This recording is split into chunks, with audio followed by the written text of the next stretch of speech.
É com imensa alegria, mais uma vez, que entramos em vossos lares para nos conectarmos através dos nossos pensamentos, das nossas vibrações de carinho, de amor. Nos sentimos muito felizes de podermos estar próximos, mesmo distantes. Mas então os convido para que neste momento nós possamos fazer uma prece, elevando nossos pensamentos a Deus, a Jesus, buscando nesses instantes a tranquilidade, a paz íntima, para que possamos nos conectar com o Criador, com os pensamentos voltados, Senhor, ao bem, à paz, à tranquilidade, buscando o nosso Mestre Jesus como nosso modelo para a humanidade, através dos seus exemplos deixados, buscando os irmãos espirituais que têm o trabalho de estar conosco, nos auxiliando nesta caminhada terrena, ao nosso anjo guardião, que tanto bem nos faz, que procura nos mostrar o caminho. Nós agradecemos nestes momentos. Que a paz e a luz do Senhor esteja junto a nós, em nossos corações. Também queremos pedir aos nossos irmãos que neste momento de radiação que vamos iniciar agora, que cada um de nós possa se conectar, estando realmente ligados com o bem, com a paz, com o equilíbrio, e que possamos então nestes momentos, se acharmos melhor, cerrar nossos olhos, para assim estarmos em ligação mais direta, buscarmos em Deus, em Jesus, a paz, para que assim possamos penetrar nos lares dos nossos irmãos e que cada um possa fazer a visita em cada dependência do seu lar, retirando dali todas as insídias dos irmãos que não querem o nosso bem, procurando nestes momentos tornar cada dependência do nosso lar,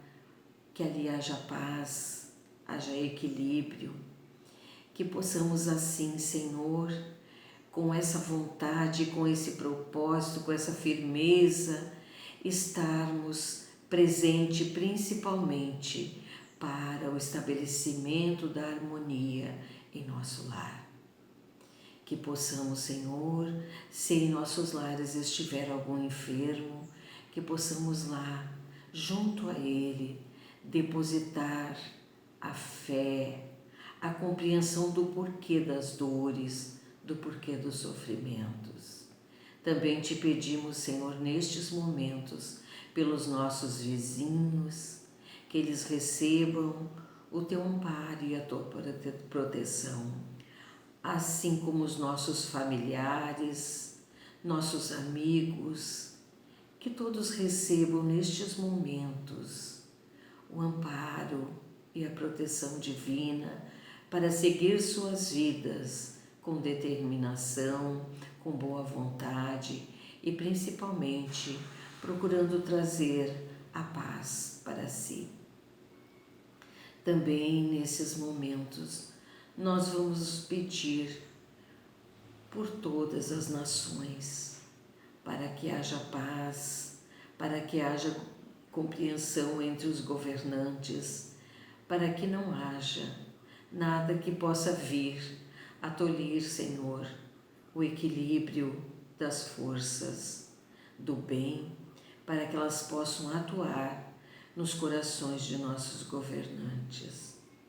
Também te pedimos, Senhor, nestes momentos, por todos aqueles que estão nos hospitais, nas casas de correção, seja nos presídios, nas casas lares, onde tantas crianças lá se encontram, nos asilos, Senhor, onde alguns dos nossos queridos irmãos que estão ainda aqui na terra cumprindo as suas missões, que sejam todos agasalhados, Pai, pelo teu amor, pelas tuas vibrações amorosas que não desampara nenhum dos nossos irmãos, levando o lenitivo da fé, da esperança e do amor ao próximo. Que não nos sintamos desamparados nestes momentos, mas que sintamos que mãos amorosas estão a nos amparar, a nos proteger e a nos conduzir.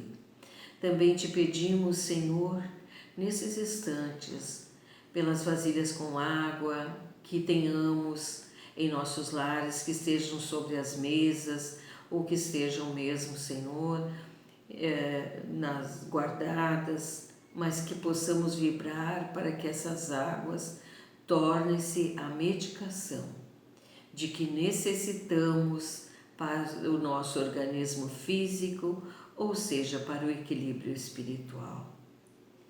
E assim, Senhor, buscarmos nestes momentos, através da nossa boa vontade, chegar às nossas orações, às nossas vibrações de luz e de paz, aos nossos irmãos que já passaram da vida física para a vida espiritual. Que eles recebam nestes momentos todo o nosso carinho, os nossos entes queridos que já partiram, aqueles mesmo que nem conhecemos, mas que queremos beneficiá-los com as nossas vibrações de amor, que eles encontrem paz para os vossos espíritos, luz e que a esperança possa brilhar nesses corações espirituais, para que eles tenham a resignação deste momento que muitas vezes não estavam prontos a receber, mas que tenham em si a certeza que nada nos acontece por acaso, que a mão de Deus que nos conduz nessa existência possa estar com cada um e que eles sintam, Senhor, que não estão desamparados, que amigos espirituais estão aos vossos lados, vos amparando nestes momentos. E assim, Senhor, nós queremos agradecer por estes momentos em que todos juntos possamos vibrar em benefício nosso e dos nossos semelhantes, estejam na vida física ou na vida do espírito. Obrigada, Senhor, por estes momentos tão especiais que permite que estejamos juntos, vibrando numa faixa de amor, de caridade e de luz. E que assim seja, Senhor. Então, queridos irmãos, saudações. Iniciaremos a nossa atividade doutrinária, falando em nome da doutrina espírita, buscando entendimento em relação a um tema que diz respeito à dúvida de muitos de nós. A doutrina espírita é acolhedora, esclarecedora e, através da racionalidade, tocando os nossos sentimentos, lucificando as nossas emoções, nos instruindo, nos mostrando, nos norteando, através do Evangelho de Jesus, nos traz muitas respostas. Falaremos hoje sobre a emancipação da alma. Um tema que alguns irmãos, sem o entendimento no que nós buscamos através da doutrina espírita, talvez se perguntariam, mas o que significa a emancipação da alma?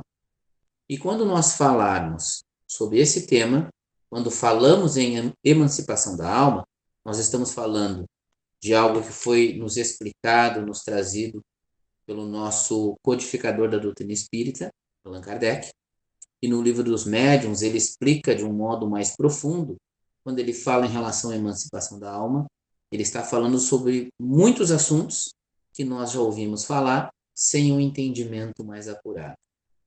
Então ele falou sobre os sonhos, e muitos de nós, de modo místico até, sem um entendimento, pensamos ou até buscamos o significado dos sonhos, buscando que ele tivesse uma relação direta com alguma premonição, mas nos faltava uma base, um entendimento melhor para que pudéssemos compreender esse tema.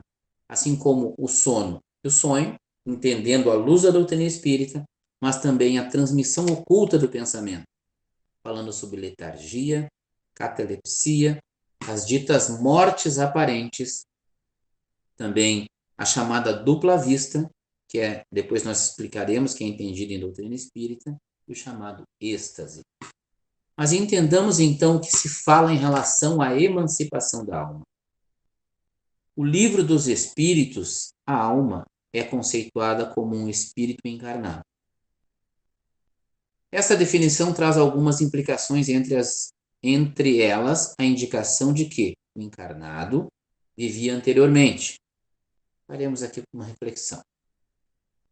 Nós todos, seres inteligentes da criação, criados pelo mesmo Pai, somos filhos de Deus, somos espíritos imortais. Todos nós somos. Por que nós precisamos compreender a temática que diz respeito à emancipação da alma? Porque há quem pense que a alma é um ser que está preso dentro do corpo. Nós somos espíritos imortais. Esta experiência que estamos vivendo não é a primeira, é uma das muitas, das incontáveis experiências encarnatórias que nós vivemos. E por conta disso, alguns de nós, ainda com um entendimento imperfeito, incompleto, eu diria, né, pensa que a alma está presa dentro do corpo. E, na verdade, a alma se irradia, a alma se externa.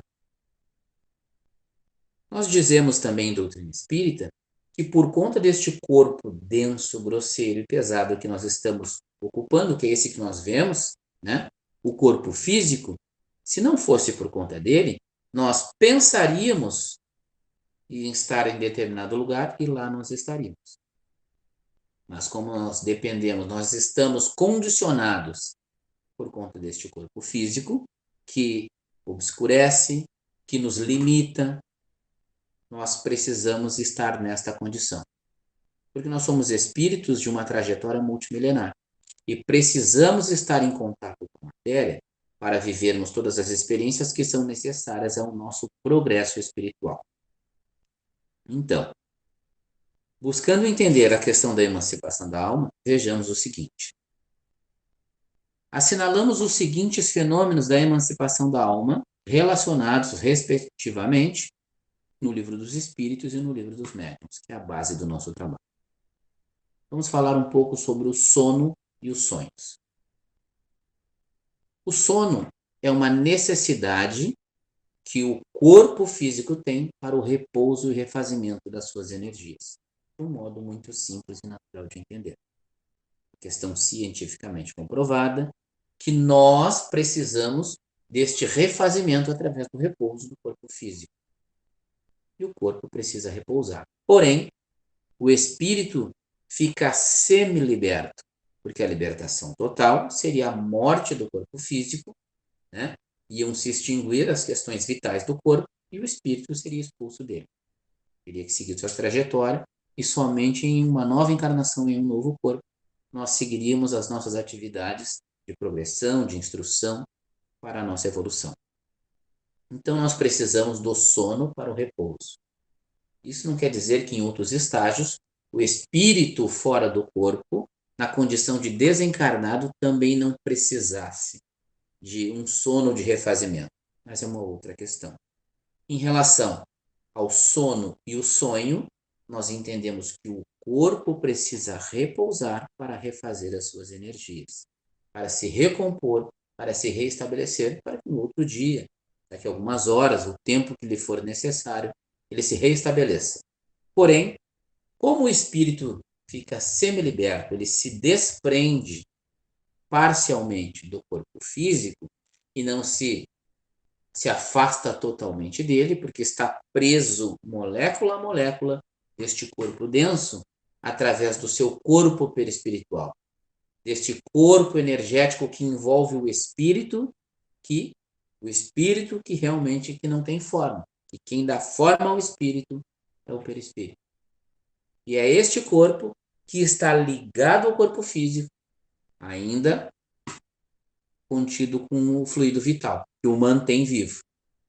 Então, quando o espírito fica semi-liberto, ele vai para as suas atividades, as atividades do seu interesse particular, que muitas vezes nós não lembramos.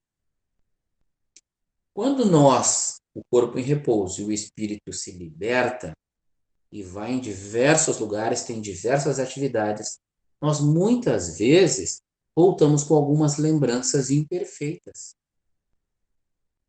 A gente faz algumas confusões pensando, mas que estranho. Eu tive um sonho, ou sonhei a noite inteira, eu tive algumas experiências, né, quando nós temos o entendimento de que o sonho, de certa forma, nos traz lembranças de algumas experiências que fora do corpo nós tivemos, nós voltamos com essa ideia de que aconteceram várias coisas. E muitas vezes nós voltamos dessas experiências semi-libertos do corpo físico, voltamos cansados, exaustos, porque este excesso de atividade, se nós colocarmos assim, ele de certa forma ele causa um cansaço ou uma exaustão mental que repercute no corpo físico. Isso é muito natural. É óbvio que o espírito fora do corpo, ele também vai trazer lembranças, ele vai ter atividades, mas ele pode encontrar espíritos de encarnados e desencarnados que fizeram parte ou que fazem parte da sua trajetória, da sua história, da sua vivência, que por motivos diversos podem buscá-lo. Então, muitas vezes a gente vive situações fora do corpo que são ditas, conhecidas como sonhos, e que são tratadas às vezes de um modo místico. E aí nós temos vários exemplos. A pessoa sonhou com um animal X e pensa que vai jogar e vai buscar, enfim, algumas respostas, enfim, que aquele sonho tem um significado. E por que que existe isso, né? Trazendo rapidamente essa informação. Porque em povos mais antigos, em culturas não muito antigas, próximas de nós, se tinha respostas dentro de determinadas dúvidas pelo contato com alguns espíritos e muitas vezes elas davam certo. E aí criou-se uma forma mística das respostas ou do significado dos ditos sonhos.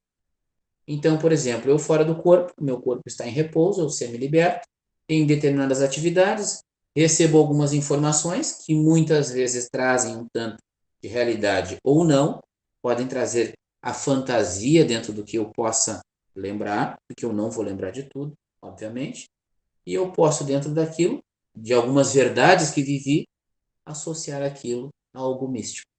E muitas vezes nós não conseguimos compreender, ou volto com pequenas partes, com pequenos pedaços da experiência que vivi fora do corpo.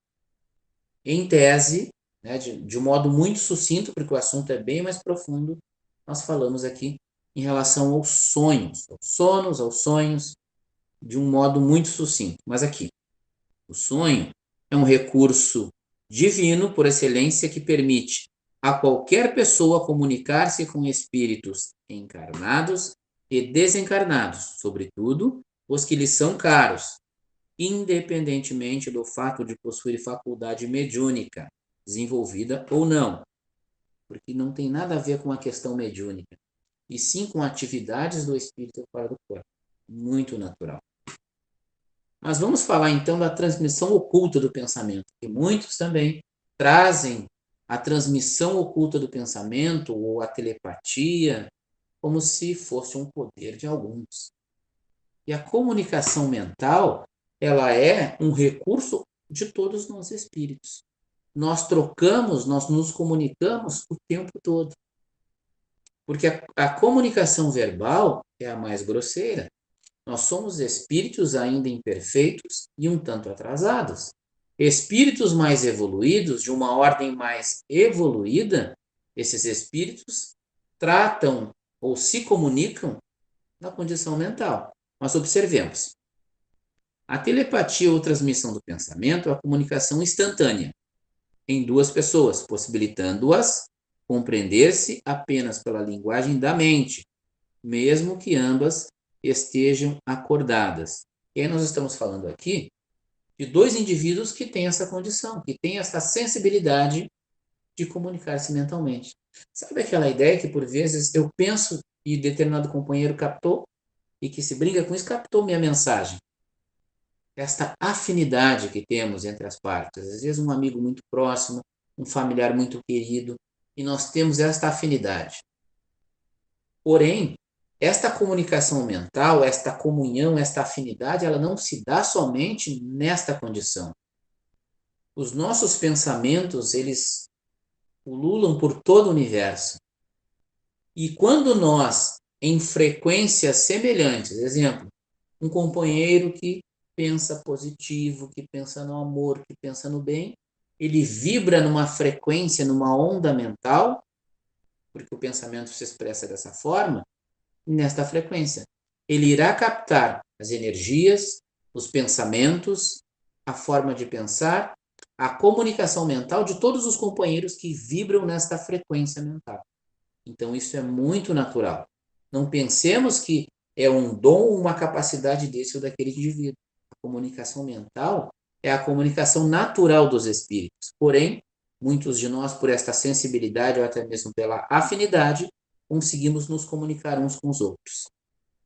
Agora falemos sobre algo que também hoje é muito bem estudado na medicina, pela ciência, e muitos de nós até já viveram essa experiência.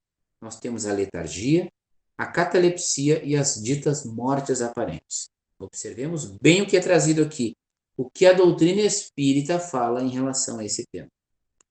Os casos de letargia e de catalepsia revelam que o espírito tem consciência de si, mas não pode comunicar-se. Até aí tudo bem. São situações de emancipação da alma consideradas pela medicina como estados patológicos. As causas são variadas, desde lesões cerebrais, ação de certas substâncias químicas ou grave perturbação psicológica. Para o espiritismo, é um estado anômalo, que pode ser induzido por espíritos obsessores ou por intenso afastamento. E aí nós paramos para uma reflexão. Por espíritos obsessores, porque aí entende-se, como se fala muito em doutrina espírita, que a obsessão é a ação persistente de um espírito mau sobre alguém, seja na condição de encarnado ou desencarnado. Mas os espíritos desta condição, com a intenção de prejudicar, de lesar um companheiro, um indivíduo, ele tem condição de causar isso a alguém? Sim. Há espíritos que não é pelo fato de serem desencarnados ou por serem espíritos imperfeitos ou maus na sua intenção e na sua atitude, que não têm conhecimento, são inteligentíssimos e podem também usar desse recurso para prejudicar determinados companheiros. Então, nós temos ainda, na letargia, a pessoa encontra-se em uma condição de torpor ou de lentidão funcional. A imobilidade generalizada e o sono letárgico, que pode conduzir à morte. Outras vezes, não há sono, propriamente dito, ainda que não ocorra qualquer resposta muscular. Nessas condições, o indivíduo sabe que está se passando, pode sofrer efeitos, mas é incapaz de exercer qualquer tipo de atividade ou esforço suficiente para erguer-se. Então, observemos que na letargia há esta condição. E elas são muito parecidas. Nós vamos observar aqui na continuidade das explicações o que diferencia uma da outra. O espírito pode sofrer efeitos, mas é incapaz de exercer suficiente força de vontade para a promoção de defesa muscular. Perseguidores implacáveis podem induzir o encarnado, aí falamos da obsessão, da agressão de espíritos maus ou perversos, né? Podem induzir o encarnado ao estado letárgico.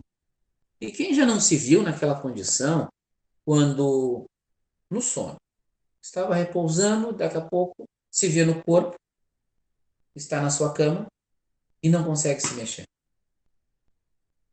Tem consciência que está na cama, tem consciência que está dormindo e não consegue se movimentar. E um recurso que pode nos auxiliar, porque muitas vezes é um espírito desta condição, um espírito mau tentando nos agredir, tentando infligir da sua energia, da sua condição e nos envolve na sua psicoafetividade. que nos mantém nessa condição de letárgico. Então, quando nós temos consciência de nós mesmos, qual é o nosso maior recurso de defesa? A prece. Buscando através da prece a conexão com o mais alto, buscando o recurso dos benfeitores que imediatamente nos atenderão e nos trarão as respostas ou nos tirarão desta condição letárgica. E aí continuemos aqui. O mais comum na catalepsia é que apenas uma parte do corpo mantém-se imóvel. É interessante isso. A letargia e a catalepsia têm o mesmo princípio, que é a perda momentânea da sensibilidade e do movimento, por uma causa fisiológica ainda não explicada. Diferem uma da outra pelo fato de que a letargia, a suspensão das forças vitais, é geral e dá ao corpo todas as aparências da morte. Na catalepsia, ela é localizada e pode afetar uma parte mais ou menos extensa, de modo a deixar a inteligência livre para se manifestar, o que não permite confundi-la com a morte. Continuemos aqui. A letargia é sempre natural, tem origem em uma causa fisiológica ou intoxicação química. A catalepsia, em certas ocasiões, é espontânea, mas pode ser provocada e desfeita artificialmente pela ação magnética. E aqui, entre aspas, pela ação do passe. Então, queridos irmãos, precisamos compreender que essas questões também são estudadas, também são explicadas em doutrina espírita. Vamos avançar um pouco, porque nós ainda temos que falar sobre o sonambulismo. E o sonambulismo, ele é entendido por muitos irmãos como algo também que parece muito fantasioso e muito fora do comum. Mas observemos bem o que Kardec nos traz em relação ao sonambulismo. É um estado de independência da alma, mais completo que o sono. Mais completo que o sono. A alma tem percepções de que não dispõe no sono, que é um estado de sonambulismo imperfeito. Olhem bem, o sono é um estado de sonambulismo imperfeito. Porém, no sonambulismo, a alma tem outras percepções.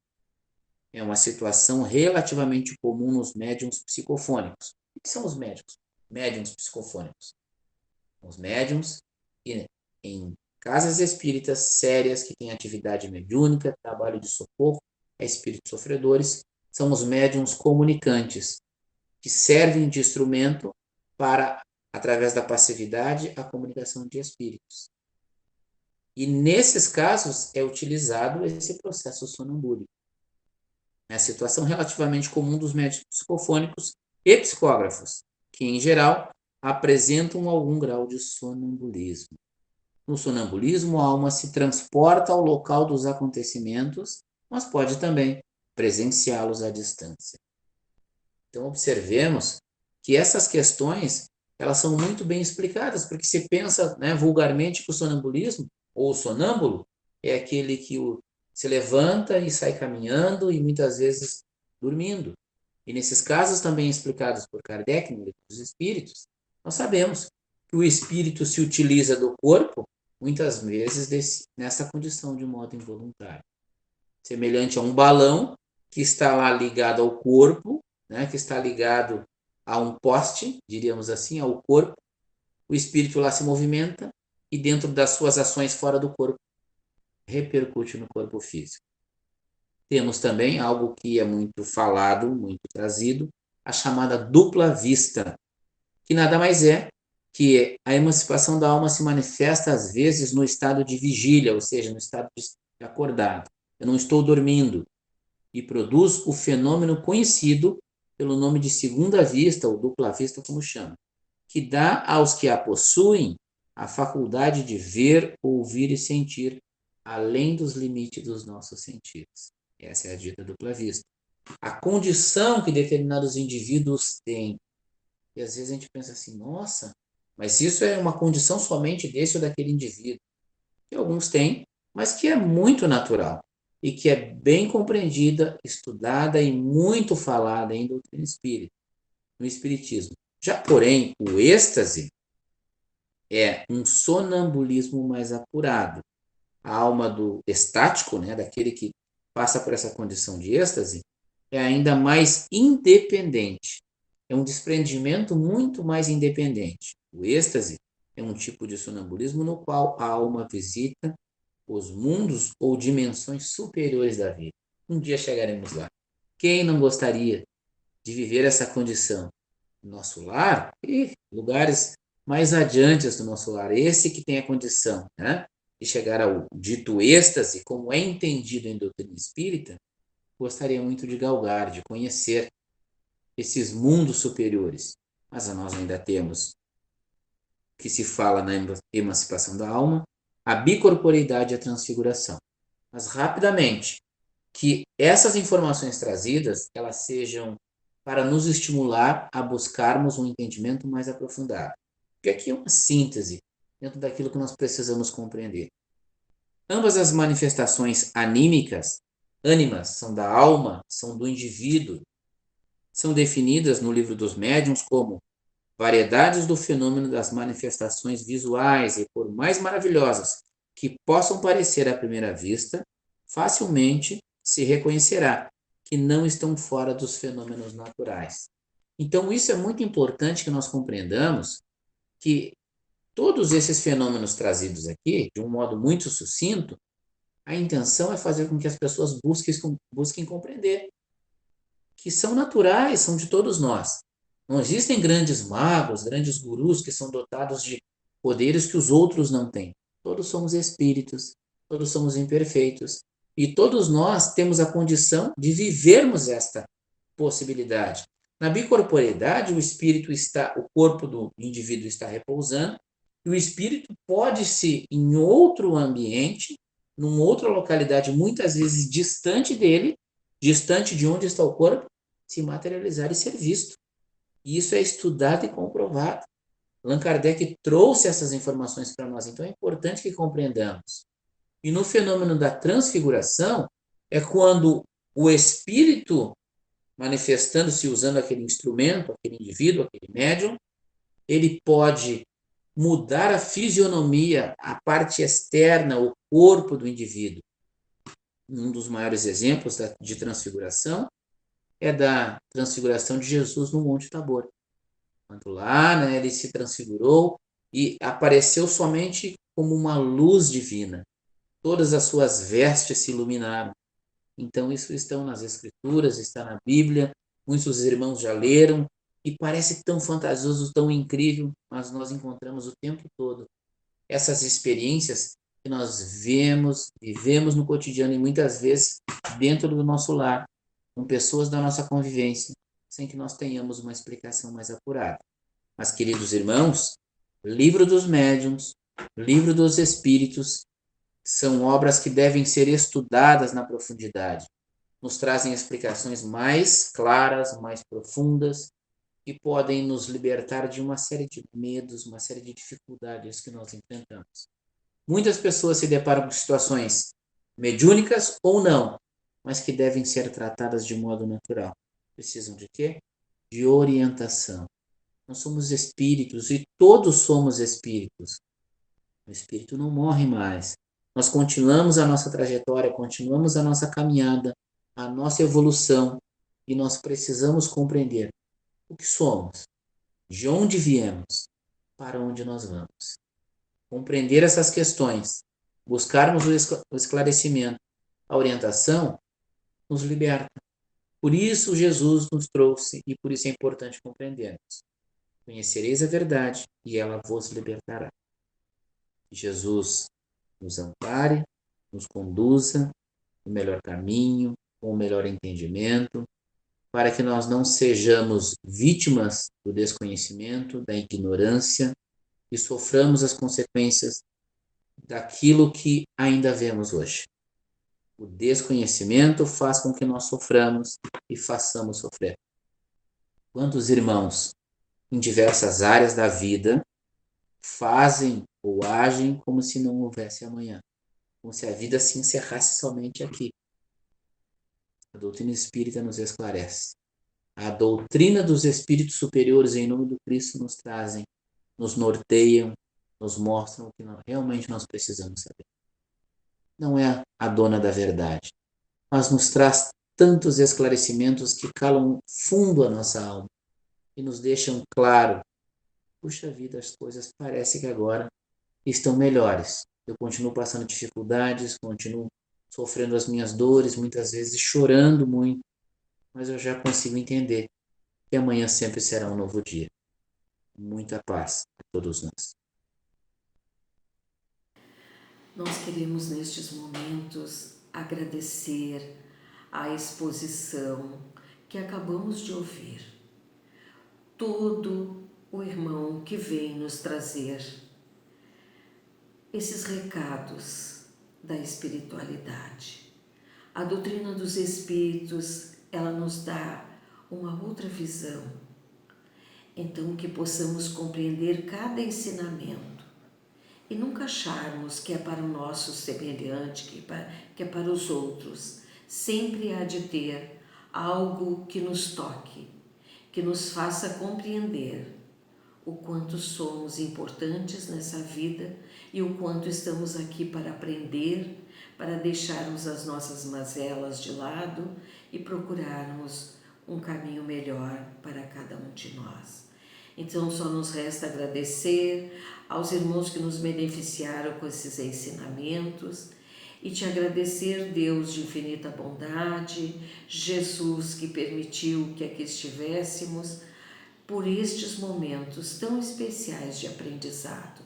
Sejam conosco, Senhor, na nossa caminhada, hoje e sempre, e que assim seja.